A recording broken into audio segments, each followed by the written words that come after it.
नमस्कार, आपण पाहत आहात ATV न्यूज. पाहुयात आजची बातमी. मी माननीय मुख्यमंत्र्यांना विनंती करतो की आपण संवाद साधावा.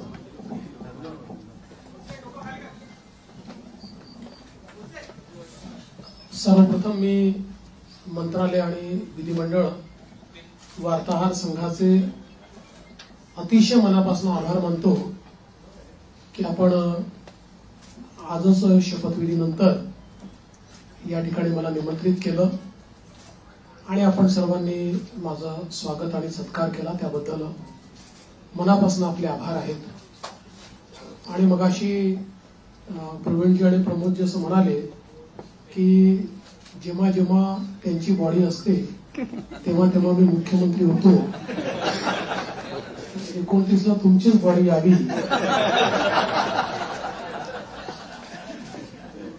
अशी शुभकामना मी तुम्हाला देतो. खरं म्हणजे आपला हा संघ राज्याच्या आपल्या संपूर्ण लोकशाही व्यवस्थेतला एक अत्यंत महत्वाचा स्तंभ आहे. कारण विधिमंडळ आणि मंत्रालयातनं राज्याचा कारभार चालतो आणि तो योग्य प्रकारे चाललाय की नाही हे राज्यामध्ये सांगण्याचं काम तुम्ही करता. आणि जिथे काही चुका असतील त्या नजरेस आणून देतात, त्याच्यामुळे त्या चुका देखील सुधारता येतात. एखादी गोष्ट जी अतिशय जनोपयोगाची असेल ती जनतेपर्यंत पोहोचवण्याचा प्रयत्न देखील आपण करता. अर्थात कधी कधी एखादी गोष्ट आम्हालाही माहिती नसते आणि ती जनतेपर्यंत चालली जाते. मग लक्षात येतं की असं काहीतरी घडलेलं आहे आणि मग त्याचं फायर फायटिंग आम्हाला करावं लागतं. पण मला असं वाटतं की आपलं ते काम आहे आणि निश्चितपणे अतिशय चांगल्या प्रकारे आपण सर्व लोक ते करतात. गेली 2.5 वर्ष मुख्यमंत्री एकनाथराव शिंदेजींच्या नेतृत्वात आम्ही सरकार चालवलं आणि अतिशय गतिशील अशा प्रकारचे सरकार होतं. आज शपथविधीच्या निमित्ताने ज्यावेळेस आमची ऍडव्हर्टाइजमेंट चालली होती तर त्यात मला कोणीतरी विचारलं की महाराष्ट्र आता थांबणार नाही असं तुम्ही का म्हणताय. तर मी त्यांना समजावून सांगितलं 2.5 वर्षामध्ये महाराष्ट्राने विकासाची गती घेतली आहे. आता या गतीला आम्ही तसंच पुढे नेऊ. आता महाराष्ट्र थांबणार नाही, त्या गतीनं प्रगतीकडे महाराष्ट्र जाईल. आणि पायाभूत क्षेत्र असो, सामाजिक क्षेत्र असो, उद्योगाचं क्षेत्र असो, प्रत्येक क्षेत्रामध्ये महाराष्ट्र अग्रणी राहील असा विश्वास या निमित्ताने मी व्यक्त करतोय. खरं म्हणजे जरी आमचे रोल बदलले असले, मी 14ला मुख्यमंत्री होतो, शिंदे साहेब आमच्या सोबत होते, 19ला 72 तासांकरता का होईना पण मी आणि अजितदादा मुख्यमंत्री आणि उपमुख्यमंत्री होतो. मग मागच्या काळामध्ये शिंदे साहेब मुख्यमंत्री होते, मी उपमुख्यमंत्री होतो आणि अजितदादाही उपमुख्यमंत्री होते. आता पुन्हा मी मुख्यमंत्री आहे आणि शिंदे साहेब उपमुख्यमंत्री आहेत, अजितदादाही उपमुख्यमंत्री आहेत. रोल जरी आमचे बदलले असले तरी देखील दिशा तीच राहणार आहे, गती तीच राहणार आहे, समन्वय देखील तोच राहणार आहे.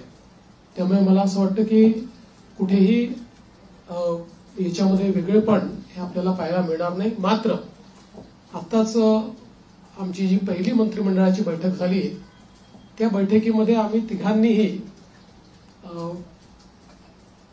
सगळे जे आमचे अधिकारी आहेत त्या अधिकाऱ्यांना सांगितलं की मागच्या काळामध्ये पहिल्यांदा शिंदेजी आणि आम्ही आलो तर 50 ओव्हरची मॅच होती. मग अजितदादा जॉईन झाले तर काळ कमी असल्यामुळे 20-20ची मॅच होती.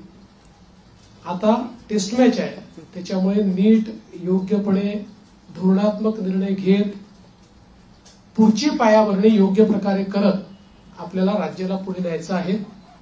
आणि मला विश्वास आहे की वेगवेगळ्या योजना आम्ही सुरू केलेल्या आहेत, वेगवेगळ्या पायाभूत गोष्टी आम्ही सुरू केल्या आहेत. मग इरिगेशन मधले नदीजोड प्रकल्प असतील किंवा ऊर्जा क्षेत्रामध्ये 16,000 मेगावॅटचे सौर ऊर्जेचे प्रकल्प असतील की ज्यातनं शेतकऱ्यांना दिवसा वीज मिळणार आहे, किंवा सामाजिक क्षेत्रातले लाडकी बहीण सारखे प्रकल्प असतील, मुलींच्या जी पूर्वी आम्ही 50% फी द्यायचो त्याच्याऐवजी 100% फी देण्याचा आमचा निर्णय असेल, असे हे जे वेगवेगळे निर्णय आहेत हे निर्णय पुढे सुरूच ठेवायचे आहेत.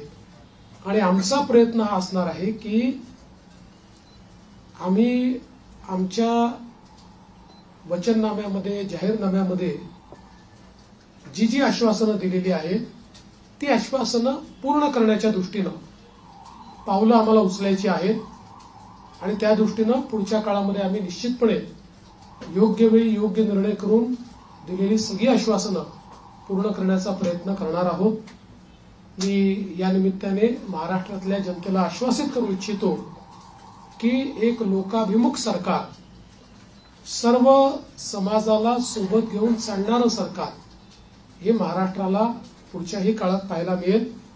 आणि अडचणी अनेक येतात, पण त्या अडचणींवर योग्य मार्ग काढत आम्ही मार्गक्रमण करू हा विश्वास मला आहे. मी आपल्या सगळ्यांची देखील या प्रयत्नांमध्ये साथ मागतोय. आपलं देखील एक प्रकारे सहकार्य या सगळ्या प्रयत्नामध्ये असावं अशा प्रकारची आपल्या सर्वांना विनंती करतो. आणि आपल्या माध्यमातून महाराष्ट्राच्या 14 कोटी जनतेला मी आश्वासित करू इच्छितो की हे सरकार पारदर्शीपणे आणि गतिशीलतेनं त्यांच्या कल्याणाकरता काम करेल हा विश्वास मी देतो. एक मिनिट आलोक देशपांडे. सर नमस्कार, मी आलोक देशपांडे. गेली 5 वर्षात आपल्या राज्याने इतकं काय काय बघितलं, द्वेष, आरोप, सगळे काय काय खूप लेवलला सगळं गेलं. ही पुढची 5 वर्ष त्याच्यापेक्षा थोडी वेगळी असतील का? राजकारण थोडं वेगळं असेल का? याच्याबद्दल तुम्ही काय सांगा? पूर्णपणे वेगळं असेल. मी सांगितलं की बदल्याचं राजकारण करायचं नाहीये, तर बदल दाखवेल अशा प्रकारचं राजकारण करायचं आहे. त्यामुळे हे खरं आहे की विरोधकांची संख्या कमी आहे, पण विरोधकांच्या संख्येवर त्यांचा आवाज आम्ही मोजणार नाही किंवा संख्येनुसार त्यांचं मूल्यमापन आम्ही करणार नाही. त्यांनी योग्य विषय मांडले तर त्या विषयाला तेवढ्याच प्रकारचा सन्मान आम्ही देऊ. आणि मला असं वाटतं की पूर्णपणे स्थिर सरकारचे 5 वर्ष हे आपल्याला पाहायला मिळतील. जनतेची अपेक्षा देखील आमच्याकडनं हीच आहे, कारण जे मॅन्डेट जनतेने आम्हाला दिलंय असं मॅन्डेट मिळाल्यानंतर जनतेची अपेक्षा आहे की एक स्थिर सरकार महाराष्ट्राला मिळालं पाहिजे. कुठल्याही प्रकारचे 2019 पासनं तर 22.5 पर्यंत जे वेगवेगळे बदल दिसले अशा प्रकारचे कुठलेही धक्के आता यापुढे लागू नयेत ही जी अपेक्षा आहे ती आम्ही पूर्ण करू. दीपक बातुसे. सर, लाडकी बहीण योजना ज्याचा तुमच्या विजयात मोठा वाटा आहे, 2100 रुपये करण्याची तुम्ही घोषणा केली होती. तो निर्णय साधारणतः कधीपर्यंत होणार? आणि दुसरं, आता एक अशी चर्चा सुरू आहे की 1,500 जेव्हा दिले तेव्हा स्क्रुटिनी कोणतीही झाली नव्हती. आता 2100 देताना स्क्रुटिनी होणार अशी चर्चा आहे. त्या संदर्भात वस्तुस्थिती काय असेल? असं आहे की पहिल्यांदा तर ही योजना आम्ही सुरूच ठेवणार आहोत आणि 2100 देखील आम्ही देणार आहोत. आता बजेटच्या वेळी त्याचा आम्ही विचार करू. आणि शेवटी आपले सगळे आर्थिक सोर्सेस जे आहेत हे सोर्सेस योग्य प्रकारे चॅनलाइज झाल्यानंतरच आपल्याला ते करता येतं. त्याच्यामुळे ते करण्याचा निर्णय पक्का आहे. जी आश्वासनं दिली ती आश्वासनं पूर्ण करू. त्याकरता ज्या व्यवस्था करायच्या त्या व्यवस्था आम्ही आधी करू. स्क्रुटिनीचा जिथपर्यंत सवाल आहे तिथपर्यंत एवढंच आहे की निकषाच्या बाहेर जर कोणी घेतलं असेल, निकषातला जो असेल त्याला कोणालाही त्यातनं कमी करायचं नाहीये. पण काही तक्रारी आल्या आहेत की निकषाच्या बाहेर मिळालेला आहे.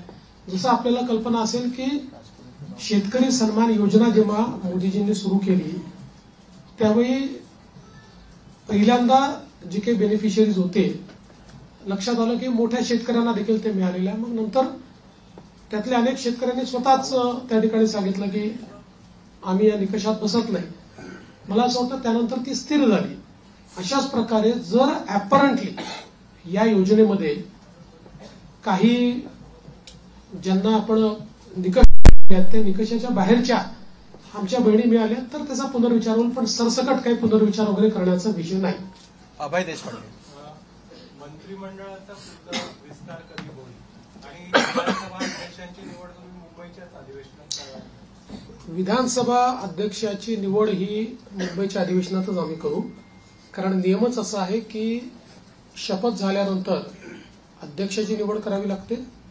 अध्यक्षांच्या निवडीनंतर राज्यपालांचं अभिभाषण करावं लागतं. त्यामुळे ती सगळी प्रोसेस आताच आम्ही मंत्रिमंडळाने शिफारस करून राज्यपालांना पाठवलेली आहे की 7, 8 आणि 9 या 3 दिवसात ही शपथ घ्यावी.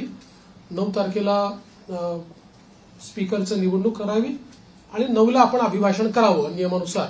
अशा प्रकारची शिफारस आता मंत्रिमंडळाने माननीय राज्यपालांना पाठवली. सोनू श्रीवास्तव. विस्ताराच्या संदर्भात मला असं वाटतं की जवळपास आमची प्रक्रिया झालेली आहे. माझा स्वतःचा अंदाज असा आहे की नागपूर अधिवेशनापूर्वी आम्ही विस्तार करू. सोनू श्रीवास्तव. मेरा सवाल है, सब कुछ चल रहा था तो इतना डिले क्यों हो गया और पोर्टफोलियो बनने में कहाँ दिक्कत थी कि आज भी मनोबल करना पड़ा? देखिए, ऐसा कोई डिले है ऐसा मैं नहीं मानता. इससे पहले भी 2004 में करीब 12-13 दिन का डिले हुआ था. 2009 में भी करीब 9 दिन का डिले था. तो कई बार हम लोगों को ये समझ लेना पड़ेगा कि कोएलिशन की गवर्नमेंट होती है तो उसमें बहुत निर्णय करने पड़ते हैं. एक पार्टी की सरकार होती है तो निर्णय एक ही पार्टी को करना है. कोएलिशन की गवर्नमेंट में बहुत बड़े पैमाने पर कंसल्टेशन करना पड़ता है. वो कंसल्टेशन हमने किया है.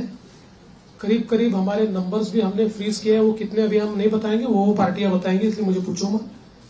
और पोर्टफोलियो को भी अभी हम लोगों ने करीब करीब फाइनलाइज किया है. कुछ थोड़ा बचा है उसमें, वो भी कर लेंगे. तो मुझे लगता है कि अब हमारे सामने जो प्रश्न थे वो प्रश्न धीरे धीरे समाप्त हो गए. प्रवीण राऊत. सीएम साहेब, मागील महायुतीच्या सरकारमध्ये तिन्ही पक्ष होते. त्या तिन्ही पक्षाकडे जे विभाग होते तेच विभाग राहणार की त्याच्यामध्ये काही बदल होणार? थोडे बहुत बदल होऊ शकतात. फार बदल होतील असं नाही आहे. थोडे बहुत बदल होतील. धर्मेंद्र जोरे. 1 मिनिट. नमस्कार सर. पूर्वीच्या 2014 आणि 1900 वेळी आपलं जे ट्रेनिंग आहे ते आपल्या फ्लॅगशिप प्रोग्रामसाठी जमलं जातं.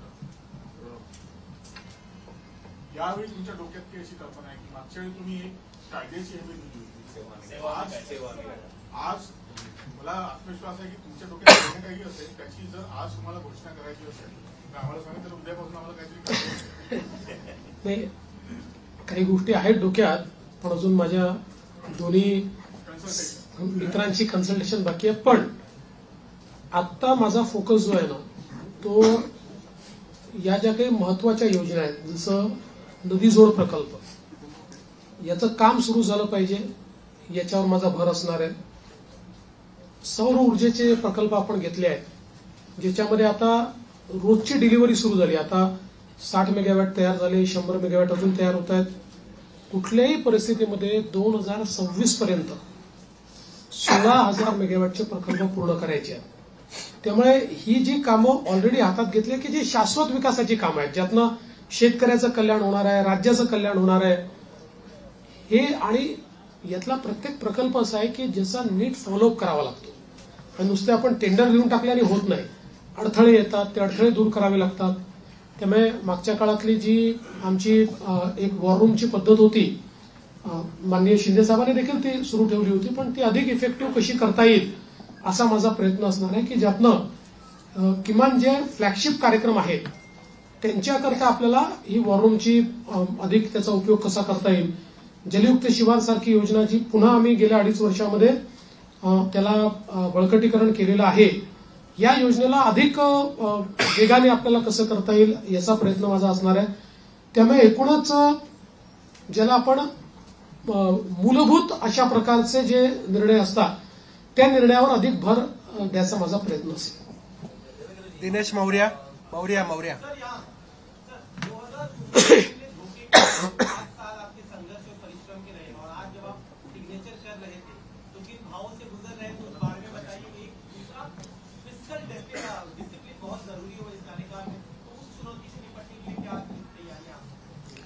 देखिए, मैंने आज जो पहली सिग्नेचर की है वो हमारा जो मुख्यमंत्री आरोग्य सेवा का कक्ष है उस कक्ष में एक कैंसर रुग्ण को बोन मैरो ट्रांसप्लांट के लिए 5 लाख रुपए मुख्यमंत्री सहायता निधि से देने का निर्णय मैंने किया है।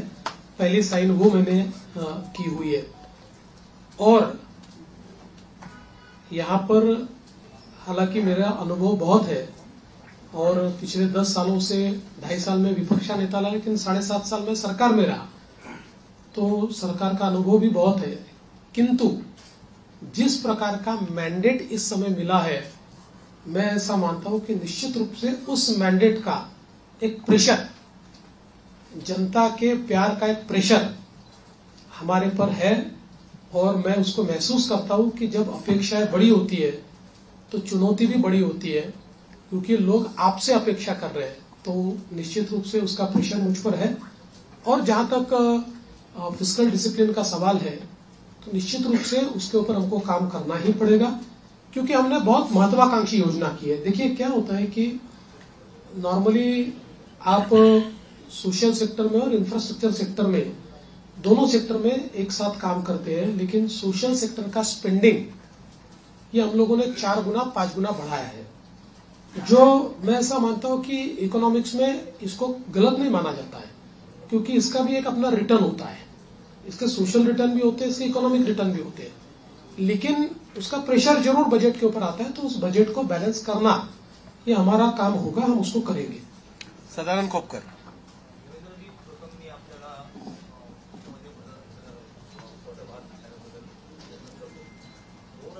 पूर्वीचं जे जो महाराष्ट्र आपण पाहिला होता, 2014 नंतरचा 2024 10 वर्षाचा काळ म्हणजे तसा फार मोठा काळ गेलेला आहे. या 2024 नंतरच्या महाराष्ट्राकडे आपण कसं पाहता? मला असं वाटतं की महाराष्ट्र वेगाने प्रगतीच करतो आहे, मात्र राजकीय संस्कृती जी महाराष्ट्रातली आहे त्याच्यावर पुनर्विचार करण्याची गरज ही सर्व पक्षांना आहे. महाराष्ट्रातलं जे राजकीय वातावरण होतं ते आपल्याला योग्य कसं करता येईल याचा प्रयत्न आपण केला पाहिजे.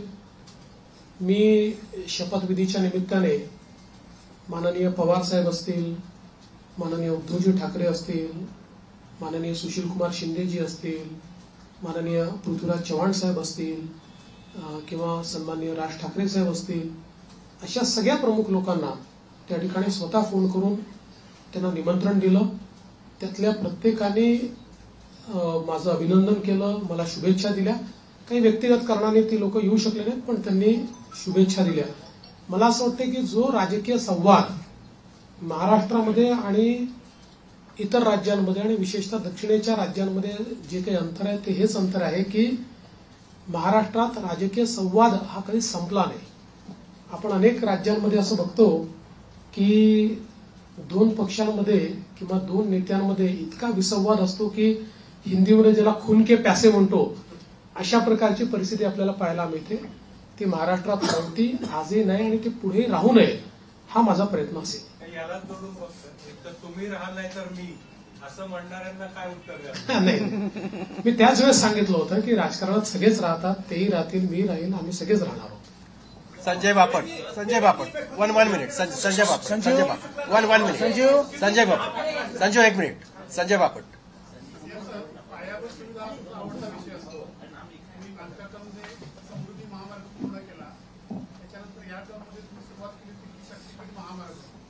काय निवडणुकीच्या वेळी त्याचं भूसंपादन शक्तीपीठ महामार्गाच्या संदर्भात सांगली जिल्ह्यापर्यंत त्याला पूर्ण समर्थन आहे आणि सगळे शेतकरी आमच्याकडे येऊन सांगतात की तुम्ही भूसंपादन करा. सांगली जिल्ह्यातल्या काही भागात त्याला समर्थन आहे, पण कोल्हापूर जिल्हा जिथे सुरू होतो तिथे मात्र त्याला खूप मोठ्या प्रमाणात विरोध आहे. आणि आम्ही ज्यावेळी समृद्धी महामार्ग केला त्यावेळी आम्ही विरोध पत्करून नाही केला, लोकांना समजावून केला. त्यामुळे आमचा यात प्रयत्न असा असेल की ज्या भागापर्यंत विरोध नाही तिथपर्यंतची अलाइनमेंट आता फायनल करायची आणि पुढची अलाइनमेंट जी आहे ती आपल्याला सगळ्यांची चर्चा करून काही पर्यायी अलाइनमेंट काढता येते का याचा विचार आपण करू. कारण शेतकऱ्यांना नाराज करून शेतकऱ्यांच्या जमिनी जबरदस्तीने घेऊन विकास करण्याची मानसिकता आपली नाही आहे. त्यामुळे काही पर्यायी रस्ते तयार करता येतील किंवा त्याला एक्झिस्टिंग जो काही हायवे आहे त्याला कोल्हापूरच्या आधी कुठे जोडता येईल का, किंवा अजून काही एखादा आपल्याला फ्लायओव्हरच्या माध्यमातून काही निर्णय करता येईल का, असं चर्चेतनं मार्ग काढू. पण मला असं वाटतं की सांगली जिल्ह्यापर्यंत तर शक्तीपीठ महामार्गाला मोठ्या प्रमाणात समर्थन आहे.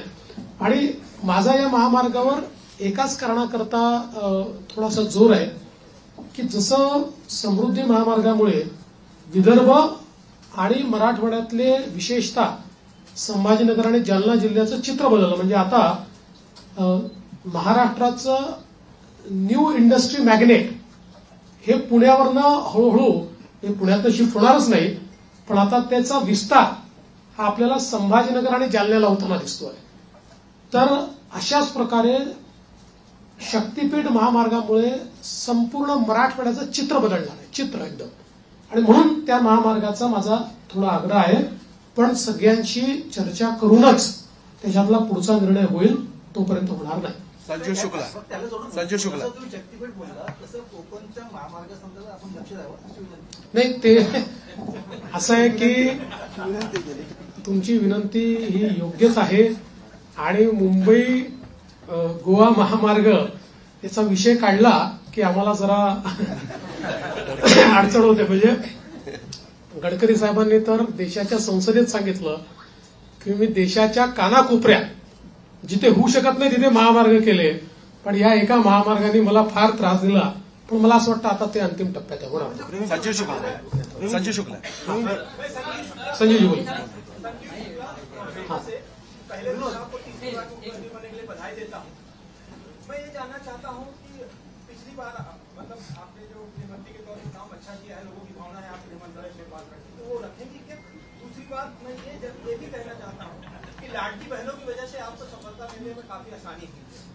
राजनीति में इतने व्यभिचारी घुस गए हैं, कई मंत्रियों के ऊपर ऐसे बलात्कार के इस तरह के आरोप लगे हैं, तो क्या आप उनका अप्रेजल देखें उसके बाद मंत्री बनाएंगे या किसी को बना देंगे? देखिए, पहला जो आपका सवाल है उसमें कौन सा मंत्रालय किसके पास रहेगा ये अंतिम चरण में है, उसका निर्णय तीनों मिलकर करेंगे. यूनिलैटरली उसकी घोषणा मैं नहीं कर सकता. और जहां तक पुराने मंत्रियों का सवाल है तो उसमें निश्चित रूप से सभी के काम का एक मूल्यमापन तो हो रहा है, मूल्यांकन हो रहा है. उस मूल्यांकन क्योंकि हमारे जो दोनों साथी है एकनाथ शिंदे जी ने भी और दादा ने भी, हम तीनों ने बैठकर ये तय किया है कि हम मूल्यांकन करेंगे, पुराने मंत्रियों के कामों का मूल्यांकन होगा, उसके आधार पर आगे का निर्णय होगा. और कई बार क्या होता है, देखिए जब मंत्रिमंडल बनता है तो रीजनल बैलेंसेस होते हैं, अलग अलग प्रकार के समाजों का प्रतिनिधित्व होता है. तो इसलिए मुझे ऐसा लगता है कि कुछ निर्णय ये देखकर भी हम लोग करेंगे कि भाई पिछले बार उन्होंने कैसा काम किया है. कई बार ये होता है कि किसी ने अच्छा काम भी किया होता है लेकिन रीजनल बैलेंस में क्योंकि 3 लोगों को मंत्री पद बांटने हैं तो आगे पीछे होता है. यदू जोशी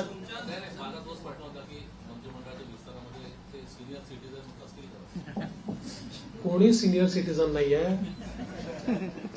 तुम्ही हे लक्षात ठेवा, राजकारणामध्ये जोपर्यंत जनता ठरवत नाही तोपर्यंत कोणी म्हातारे होत नाही, कोणी रिटायर होत नाही. विनोद जगदाळे. सर, मेरा सवाल ये है कि नई इंडस्ट्री लाने के लिए क्या प्रयास होंगे? और पिछले 2.5 साल में आपने देखा होगा कि विपक्ष हमेशा यही चिल्लाता रहा है कि सारे उद्योग गुजरात जा रहे हैं. देखिए, विपक्ष को तो बार बार जवाब दिया है, आंकड़ों से दिया है. आज आपको एक और नया आंकड़ा बताता हूं कि पिछले पूरे साल में हमको जितना एफडीआई मिला उसका 90% एफडीआई 6 महीने में मिल गया.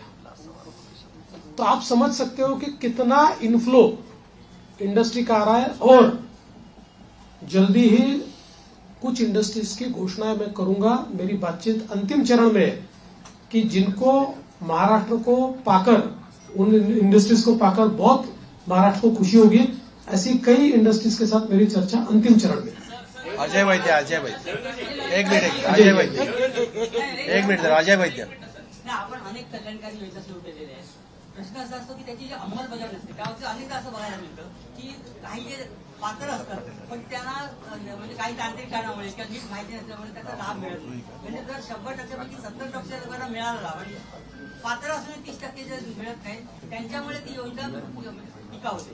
तर ह्याची जी अंमलबजावणी जी आहे त्याच्यासाठी एक मॉनिटरिंग सिस्टीम अशी तुम्ही काही सजेशन द्या म्हणून मी सजेशन देतो. नाही, चांगलं आहे. आपण कराल का तुम्ही? म्हणजे असं मॉनिटरिंग सिस्टीम असावी की की त्याचा एक स्वतंत्र खातं निर्माण करावं, त्याला एक कॅबिनेट दर्जाचे मंत्री असावे, त्यांना सगळ्या खात्यांना ऍक्सेस असावा आणि त्यामुळे त्यांनी जर असं मॉनिटरिंग केलं काय तर ह्या योजना खरोखर लोकांना त्याचा प्रत्यक्ष लाभ होऊ शकेल. आणि माझं एक सजेशन असं आहे की शिंदे साहेबांनी ह्या सगळ्या याच्यात जो हे केलेलं आहे तर शिंदे साहेबांकडे हे काम सोपवलं तर ते चांगल्या प्रकारे होऊ शकेल आणि चांगला त्यांना सगळे अधिकार द्यावे करायचं.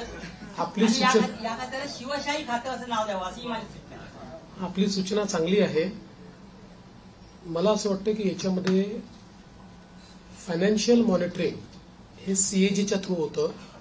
सोशल ऑडिट करता आपल्याकडे कुठली यंत्रणा नाही आहे. या योजनांचं केवळ आपण फायनान्शियल ऑडिट करतो सीएजीच्या माध्यमातून.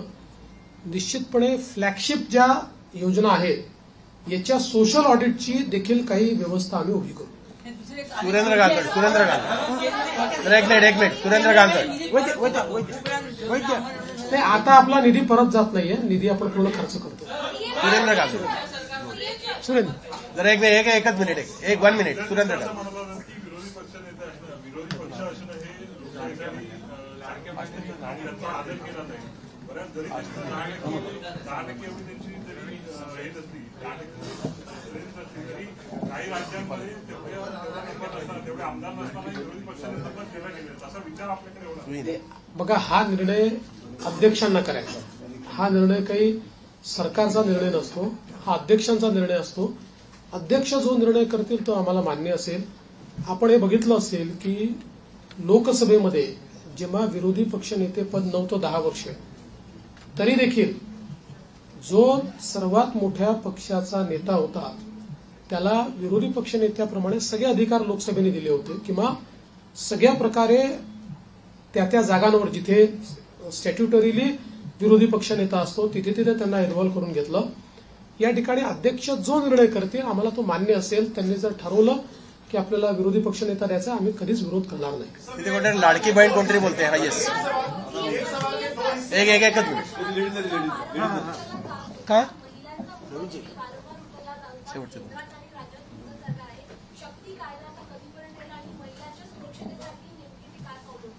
बघा, शक्ती कायद्याच्या संदर्भात प्रॉब्लेम असा झाला की शक्ती कायदा आपला गेल्यानंतर दरम्यानच्या काळामध्ये वेगवेगळ्या डिपार्टमेंटला तो गेला, कारण आपला कायदा हा केंद्राच्या अनेक कायद्यांवर अधिक्षेप करणारा होता आणि त्याचसोबत काही तरतुदी आपल्या ज्या होत्या त्या संदर्भात काही विसंगत निर्णय, म्हणजे त्यापेक्षा वेगळे निर्णय, विसंगत म्हणजे वेगळे निर्णय हे सुप्रीम कोर्टाने दिले होते. म्हणून तो कायदा त्या ठिकाणी चर्चेमध्ये होता.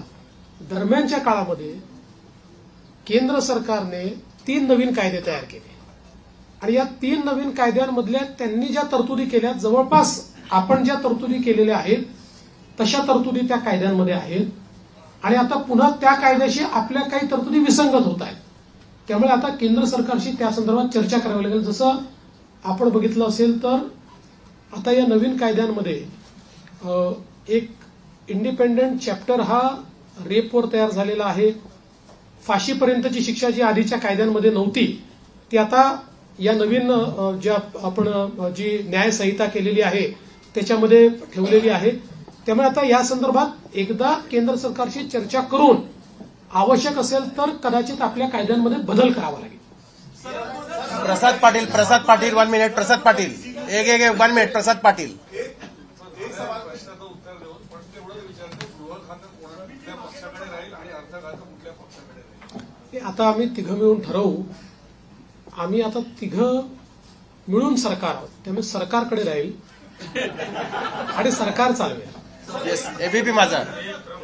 शिंदेची शेवटच्या टप्प्यापर्यंत नाराजी आपल्याला पाहायला मिळत होती. नेमकं कारण काय आपण स्पष्ट झालंय का?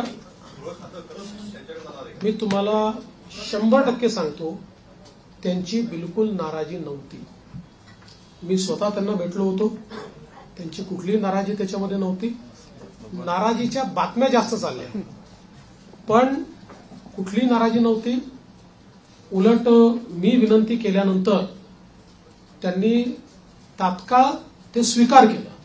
मी त्यांना विनंती केली की मी म्हटलं मागच्या काळात जेव्हा मला उपमुख्यमंत्री व्हायला सांगितलं तेव्हा मला असं वाटत होतं की मी मुख्यमंत्री आहे तर मी उपमुख्यमंत्री होऊ नये. पण मला नंतर लक्षात आलं की जेव्हा अशा प्रकारचं अलायन्सचं सरकार असतं त्यावेळी प्रमुख व्यक्ती जर सरकारमध्ये नसला तर पक्ष आणि सरकार या दोघांचा समन्वय राहत नाही आणि त्यामुळे त्यांनी ते मान्य केलं. मला असं वाटतं की त्याच्या बातम्या जास्त चालल्या, म्हणजे आमच्यात तर कुठल्याही समन्वयाचा अभाव नव्हता. पांडुरंग मस्के शेवटचा उदाहरणादाखल सांगतो की गिरीश महाजन समजवायला गेले. गिरीश महाजन समजवायला गेले नव्हते. गिरीश महाजन सहज भेटायला गेले होते. मला गिरीश महाजन त्यांना बाहेर आल्यावर समजलं. ते मला म्हणे हो बातमी चालली आहे की मी समजवायला गेलो. म्हटलं कशाला गेले तुम्ही. पांडुरंग मस्के पांडुरंग आसाम सरकार ने डीप बैंक किया है पूरे राज्य में. आपकी सरकार आज आई है, मैं जानना चाहता हूँ क्या आपकी एक महाराष्ट्र रसीद पेश करेगा या क्या आपका?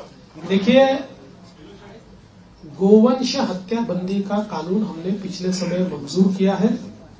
हमारे यहाँ पर गोवंश केवल गाय नहीं, गोवंश की हत्या नहीं की जा सकती है. उस कानून को कड़ाई से हम लोग लागू कर रहे हैं. शेवटचे मस्के पांडुरंग मस्के पांडुरंग एक बोला ना.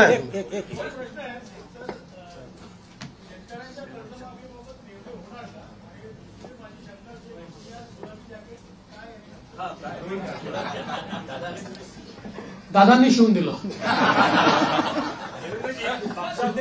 एक तो प्रश्न एक प्रश्न कर्जमाफीच्या संदर्भात जी आम्ही घोषणा केली आहे त्याची अंमलबजावणी करू. कॉर्पोरेशन मुंबई के आसपास के कॉर्पोरेशन है, उसके सारे चुनाव 2-3 साल से पेंडिंग है. अब देखिए, सुप्रीम कोर्ट में वो अटके हैं, लेकिन हमारा प्रयास रहेगा. हमने पिछले भी समय सरकार की ओर से अर्जी लगाई थी कि इतने समय इसको पेंडिंग रखना ठीक नहीं है. सुप्रीम कोर्ट ने जो इंडिकेट हमको किया उसमें वो अभी कंटिन्यूस सुनवाई लेंगे ऐसा उन्होंने कहा है. हमारा प्रयास रहेगा कि जल्दी सुनवाई हो, क्योंकि केवल वहां नहीं पूरे महाराष्ट्र में ये चुनाव बाकी है. और मैंने बार बार ये कहा है कि स्वस्थ लोकतंत्र के हिसाब से जो स्थानीय इकाई है उसका चुनाव होना बहुत जरूरी है. दीपक कैतके शेवटचा प्रश्न दीपक कैतके. सगळा संघर्षाचा प्रवास आम्ही बघितला, कव्हर पण केला. आज ज्यावेळेला आपण शपथविधीच्या वेळेला शपथ घेत होता त्यावेळेला नेमकी आपल्या मनात काय भावना होती, कारण काय नेमका काय वाटलं? मी एवढंच सांगू शकतो की आपल्या सगळ्यांना साईबाबांनी एक मंत्र दिलेला आहे, श्रद्धा आणि सबुरी. शेवटचा प्रश्न प्रेमानंद एक 1 मिनिट लास्ट प्रश्न. प्रेमानंद बरं ना या निवडणुकीत लोकसभेला घातला. 2014ला तुम्ही सांगितलं होतं की पहिल्या कॅबिनेटमध्ये धनगर आरक्षणाचा प्रश्न मार्गी लावणार. आता काय ठोस निर्णय होणार आहे का? असं आहे की त्याच्यानंतर मी राज्याच्या विधानसभेमध्ये त्याची वस्तुस्थिती मांडली होती की कशा प्रकारे ऑलरेडी त्याच्या आधीच्या सरकारने हे देता येत नाही अशा प्रकारचा अहवाल हा केंद्र सरकारला पाठवला होता. त्याच्यानंतर त्याच्यामध्ये बरीच कारवाई झाली. मध्यंतरीच्या काळामध्ये त्याची केस कोर्टामध्ये झाली. कोर्टामध्ये त्याला सपोर्टिंग ऍफिडेव्हिट्स आम्ही केले, परंतु एका कुठल्या तरी सर्टिफिकेटमुळे कोर्टाने त्याच्यात दुसरा निर्णय घेतला. नंतर ते सर्टिफिकेट बोगस असल्यामुळे ते सर्टिफिकेट आम्ही रद्द केलं. आता पुन्हा कोर्टाच्या विचाराधीन तो विषय आहे आणि कोर्टामध्ये योग्य ती बाजू आम्ही मांडलेली आहे. लास्ट क्वेश्चन आणि मराठा आरक्षणाच्या संदर्भात निश्चितपणे मराठा समाजाला न्याय देण्याचा प्रयत्न मागच्याही काळात आम्हीच केला आणि पुढे आम्हीच मराठा समाजाला न्याय निश्चितपणे देऊ.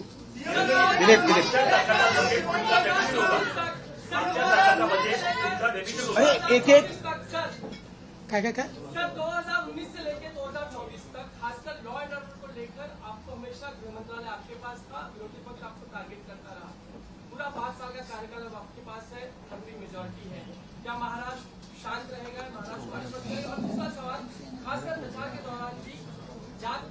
रहा है, कास्ट सेंसस की बात होती है, कौन है बार-बार तो क्या कास्ट सेंसस को लेकर भी सरकार का ये एजेंडे पर होगा? और इसके पत्रकारों के लिए आपने कानून बनाया था, लेकिन उसका अभी नोटिफिकेशन नहीं निकला है, उसको और लेकर आप क्या सोच रहे हैं? कि पहला आपने क्या कहा था? देखो उनके उसमें मैं भूल गया। ऐसा है कि कोई भी गृह मंत्री बने तब भी उसको ये सारी चीजें सुननी पड़ती है, टीका होती है। गृह मंत्रालय ही ऐसा है कि जिसमें आपको धन्यवाद कम मिलते हैं, गाली ज्यादा मिलती है, लेकिन बावजूद उसके कन्विक्शन के साथ आपको ये मंत्रालय संभालना पड़ता है। मैंने कन्विक्शन के साथ उसको संभाला और मैं इतना ही आपको कहता हूं कि इस कार्यकाल में भी हमारी सरकार गृह मंत्रालय के माध्यम से महाराष्ट्र में कानून व्यवस्था अच्छी रहे, महाराष्ट्र के लोगों को सुरक्षित लगे, इस प्रकार के सारे उपाय करेगी। एक मिनट देखिए, भारतीय जनता पार्टी की भूमिका ये बार बार हमने स्पष्ट की है कि कास्ट सेंसस को हमारा विरोध नहीं है। जो पहला कास्ट सेंसस बिहार में हुआ हमारे समर्थन से ही हुआ है।